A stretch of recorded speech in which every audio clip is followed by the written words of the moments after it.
তুমি আমাকে মারছো মা?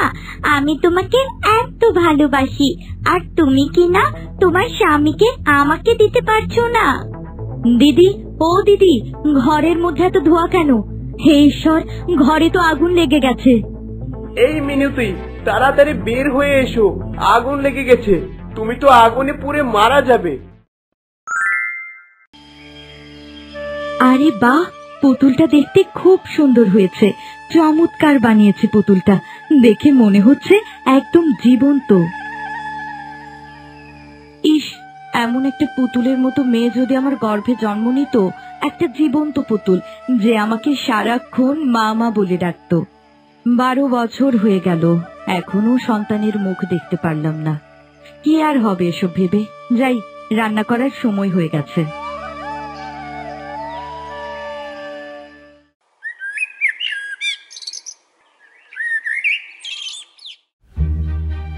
কি রে, তাড়াতাড়ি হাত চালা।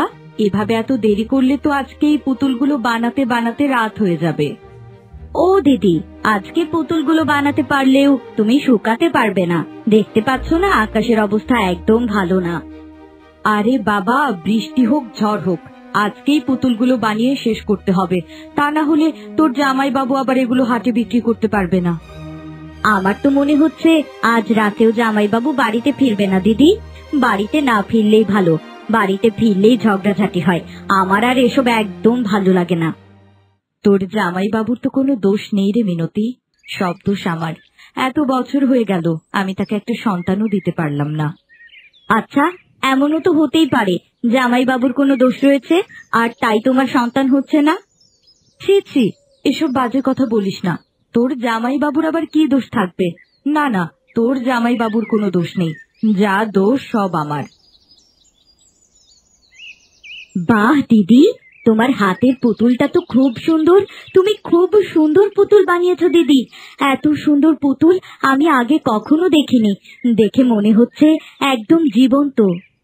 হ্যাঁ রে, গতকাল থেকে এই পুতুলটা বানাচ্ছি, দেখতে খুব সুন্দর হয়েছে। যা তো এখন বাকি পুতুলগুলো শুকাতে দিয়ে আয়।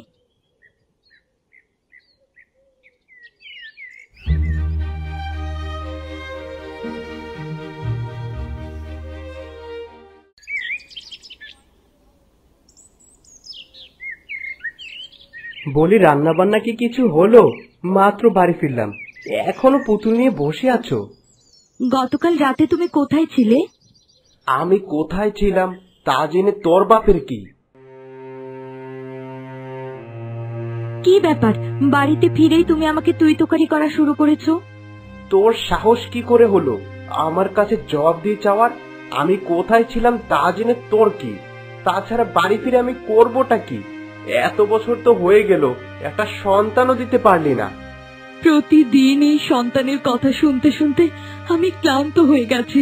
এই সংসারে আমি আর থাকবো না। যা না যা, যেখানে খুশি সেখানে চলে যা, তাও তো আমি বাঁচি।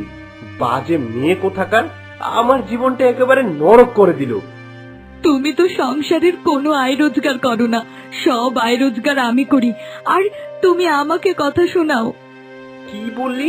তুই আমাকে খাবারের খোঁড়া দিচ্ছিস? তোর মতো মেয়েকে যে বাড়িতে রেখেছি, এটাই তোর ভাগ্য।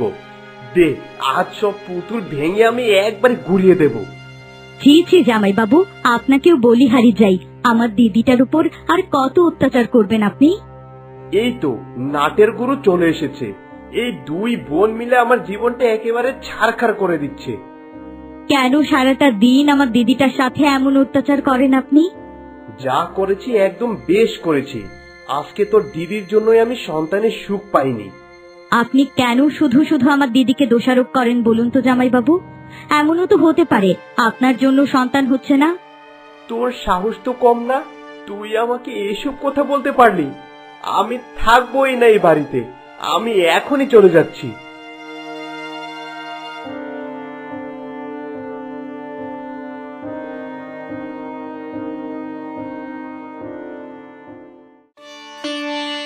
হে ঈশ্বর, তুমি কেন আমার কপালে এত দুঃখ দিলে বলো তো?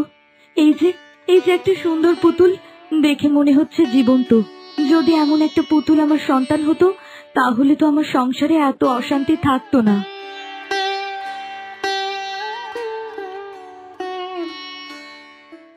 এ কি, এই পুতুলটা দেখি মানুষের মতো করে চোখ পিটপিট করে তাকাচ্ছে। মা, ও মা, আমাকে কিছু খেতে দাও মা, আমার খুব ক্ষুধা লেগেছে। ও বাবা, এই পুতুলটা দেখি মানুষের মতো করে কথা বলছে। না না, আমি মনে হয় দুঃস্বপ্ন দেখছি। পুতুল কি করে মানুষের মতো কথা বলবে?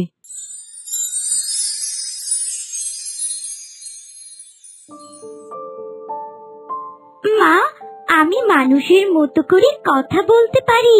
তাছাড়া আমি তো একটা মানুষের মতোই দেখতে। তুমি কেন আমাকে ভালোবাসছো না মা? ঈশ্বর তোমার কাছে আমাকে নিজের মেয়ে করে পাঠিয়েছে। তুই তুই আমাকে মা বলে ডাকলি? এ কি করে সম্ভব? হে ঈশ্বর, তুমি কি আমাকে সন্তান দিলে? এ মা, আজকে থেকে আমি তোমার সন্তান।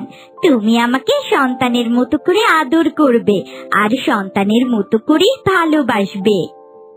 লক্ষ্মী সোনা মেয়ে আমার, আজকে থেকে তুই আমার মেয়ে। তোকে আমি পুতুল বলেই ডাকবো। ঠিক আছে মা, তোমার যা খুশি আমাকে তাই বলে ডেকো। এখন আমাকে কিছু খেতে দাও, বড্ড খিদে পেয়েছে। লক্ষ্মী সোনা মেয়ে, তুই দাঁড়া, আমি তোর জন্য খাবার নিয়ে আসছি।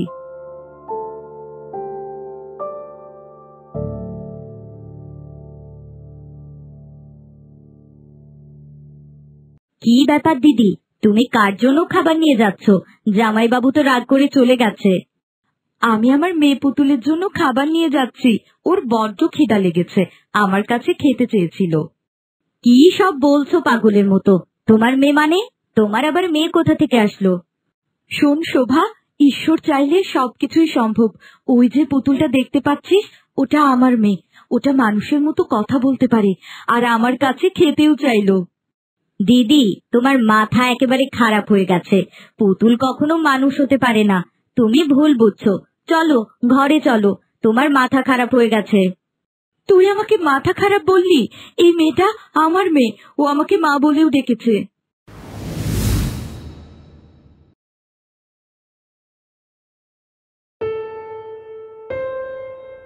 দেখলে তো দিদি, পুতুল কখনো নড়াচড়া করতে পারে না। ও মানুষ নয়, তুমি ভুল ভাবছো। তোর জন্য আমার মেয়ে লুকিয়ে গেছে, ও এতক্ষণ আমার কাছে ছিল। তুই এখান থেকে চলে যা হতভাগী, তোর জন্য আমার মেয়ে আমার কাছে আসছে না। সবকিছু ঠিক হয়ে যাবে দিদি, তুমি শুধু একটু সময় দাও।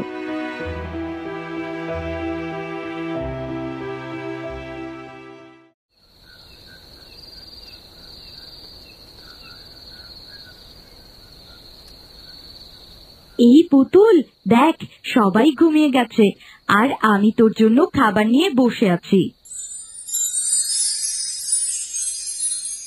মা, ও মা, আমার বড্ড ক্ষুধা লেগেছে, দাও আমাকে খাইয়ে দাও মা।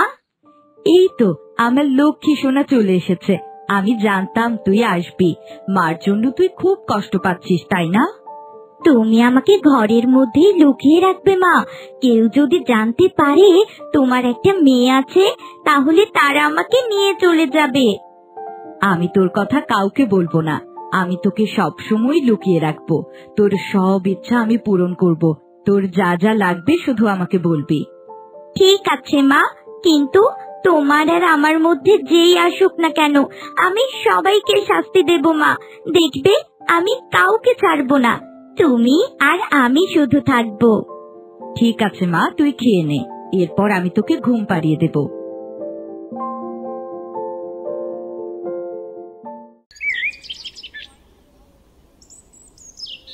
মিনতি, এই মিনতি, শোভা, কোথায় গেলি রে? এই দেখ, আমি এসে গেছি।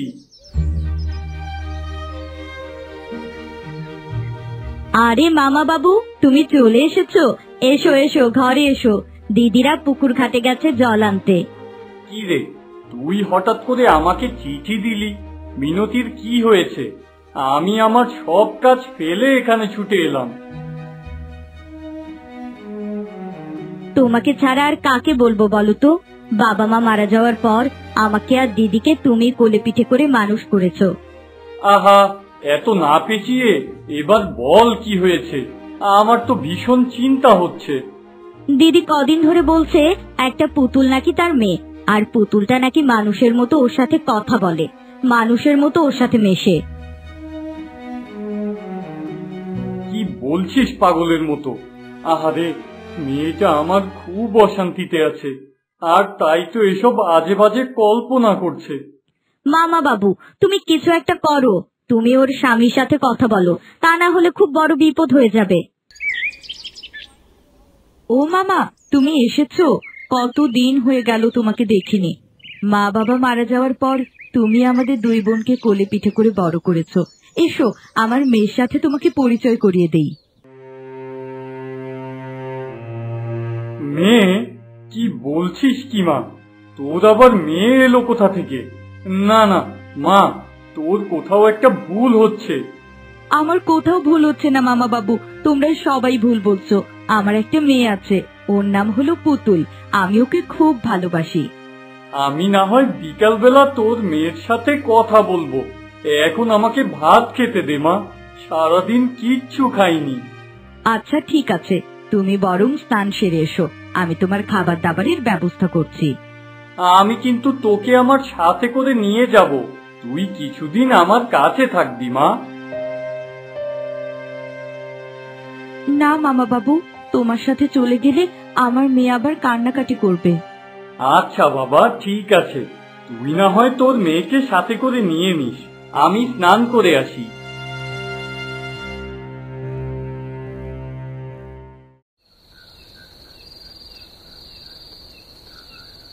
জানিস মা, আমার মামা বাবু এসেছে, বলেছে তোকে আর আমাকে সাথে করে বেড়াতে নিয়ে যাবে। আমি কোথাও যাব না, তুমি আর আমি এ বাড়িতেই থাকবো। আমি চাই না তোমার আমার কথা কেউ জেনে যাক। না না, এ বললে মামা বাবু খুব কষ্ট পাবে। ছোটবেলা থেকে মামা বাবু আমাকে কোলে পিঠে করে মানুষ করেছে। আমি তোমাকে একবার বলেছি আমি কোথাও যাব না, দয়া করে আমাকে বিরক্ত করো না। লক্ষ্মী সোনা আমার, আমার কাছে আয় মা, এত রেগে যাচ্ছিস কেন? ঠিক আছে, আমি তোকে ঘুম পাড়িয়ে দিচ্ছি।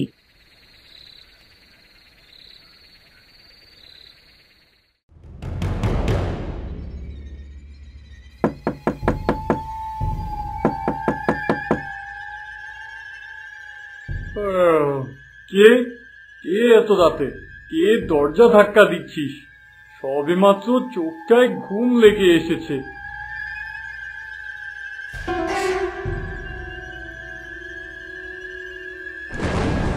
কে কে ওখানে? আমাকে চিনতে পারছো না? আমি হলাম পুতুল। তুমি আমার মাকে সাথে করে নিয়ে যেতে চাও? এ তো আমি কখনোই হতে দেব না। যা, ভাগ এখান থেকে, খুব খারাপ হয়ে যাবে কিন্তু, আমি কিন্তু রেগে যাচ্ছি। তোকে আজ আমি মেরেই ফেলবো। তোর এত বড় সাহস, আমার মাকে নিয়ে যেতে চাস? না না, আমাকে মেরো না, আমি আগামীকাল সকালবেলা এখান থেকে চলে যাব, আর কোনোদিন এখানে আসবো না আমি।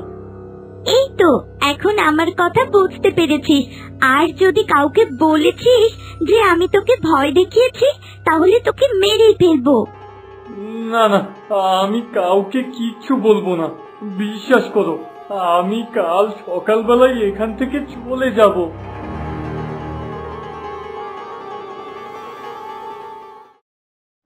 মিনতি, মা আমার, আমি এখান থেকে চলে যাচ্ছি, এই বাড়িতে থাকা আমার পক্ষে সম্ভব না।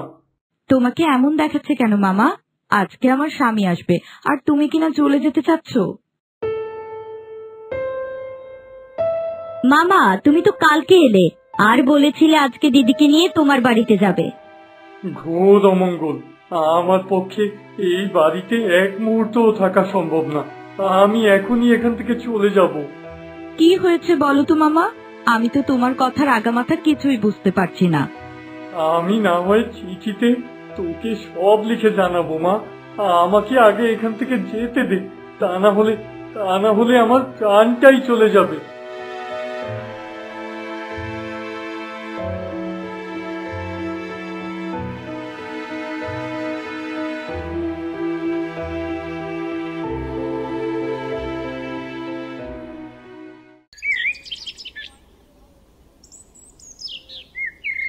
কি রে মা, বলতো আজকে আমাকে কেমন দেখাচ্ছে?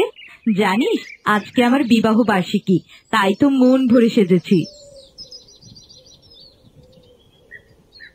মা, ও মা, আমারও না খুব তোমার মতো বউ সাজতে ইচ্ছে করে।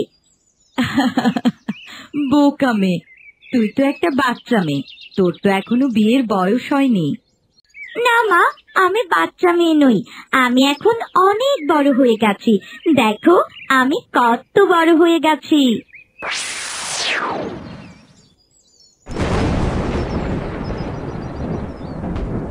হঠাৎ করে কি করে বড় হলি বলতো? আমি তো আমার নিজের চোখকেই বিশ্বাস করতে পারছি না।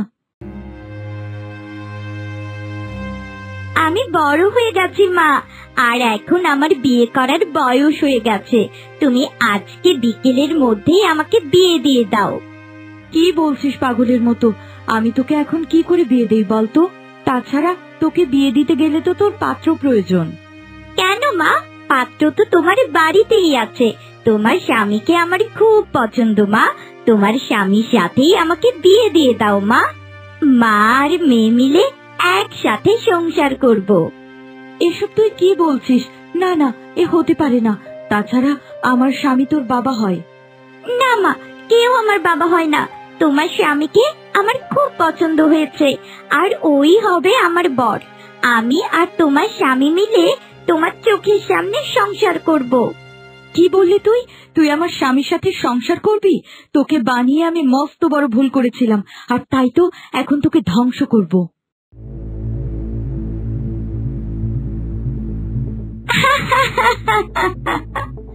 তুমি আমাকে মারছো মা?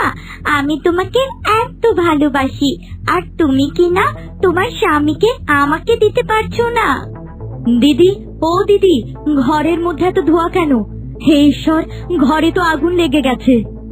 এই মিনতি, তাড়াতাড়ি বের হয়ে এসো, আগুন লেগে গেছে।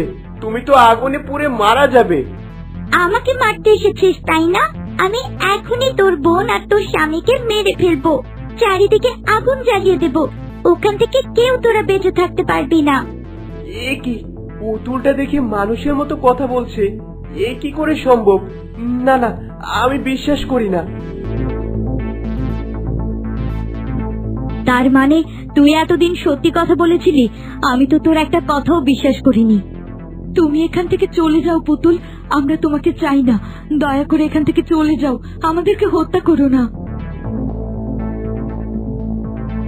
তুই আমাকে তৈরি করেছিস, তুই আমাকে জন্ম দিয়েছিস, আর আমি তোকে হত্যা করে এখান থেকে যাব, সবাইকে পুড়িয়ে মারবো।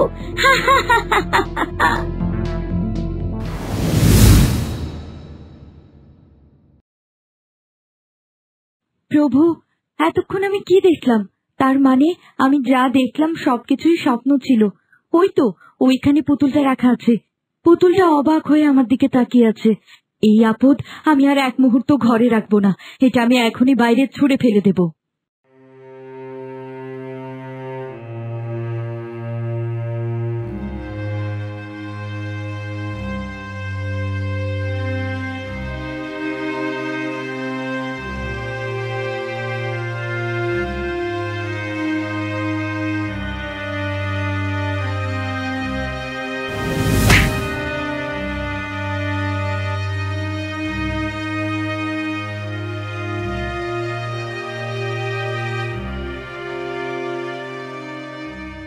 তুমি এটা কি করলে? খুব সুন্দর বানিয়েছিল পুতুলটা, কেন যে পুতুলটা নষ্ট করে ফেললে? ও দিদি, তুমি তো পুতুলটার ভালো দাম পেতে, তুমি যে কেন শুধু শুধু পুতুলটা ভেঙে ফেললে বুঝতে পারছি না। সব প্রশ্নের উত্তর হয় না, তোরা চুপ কর, আর এ বিষয়ে একটা কথাও বলিস না। আমি একটা ভয়ঙ্কর জিনিসকে এ বাড়ি থেকে তাড়ালাম।